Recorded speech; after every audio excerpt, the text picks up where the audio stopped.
call avec un client hier et il m'a sorti un truc qui est pas mal. Il me dit, je fais exactement la même chose qu'avant, mais vraiment la même chose, Alex, je te jure, pourtant les résultats, ils ne suivent plus. En fait, la vérité, c'est que son cerveau lui mentait complètement. Par contre, les chiffres, eux, ne mentent pas. Donc moi, ce que je lui ai dit, ok, tu galères depuis une semaine en prospection, alors qu'avant, tu n'avais aucun problème. On va essayer de voir qu'est-ce qui se passe. Donc je lui ai dit, ouvre ton tableau de data et on va voir ensemble. Et dès l'instant où il a ouvert son tableau de data, même lui, il s'est mis à sourire et il me dit, ok, je vois où tu vas en venir. En fait, on a vu en l'espace de 10 secondes que le problème, c'était déjà qu'il y avait beaucoup moins de volume qu'avant. Donc en fait, quand ça marchait, il prospectait 2 fois plus. Et quand ça ne marche plus, il prospecte moins. Donc déjà, on l'a vu.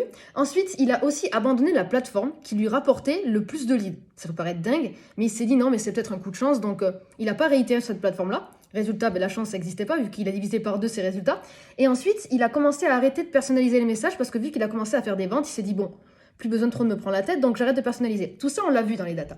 Et en fait, vu qu'il ne faisait absolument pas la même chose, il n'avait absolument pas les mêmes résultats, mais lui, il était persuadé de faire la même chose.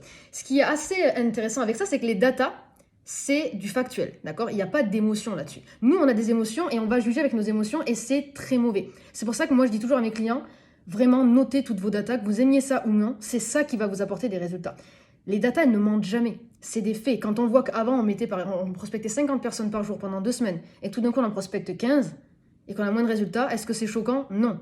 C'est normal, ok? Si on voit qu'on ne personnalise plus le message, ok, c'est exactement la même chose. En fait, c'est pas la prospection qui marchait plus pour lui, c'était ce qu'il mettait en place qui n'était plus du tout raccord avec ce qu'il voulait.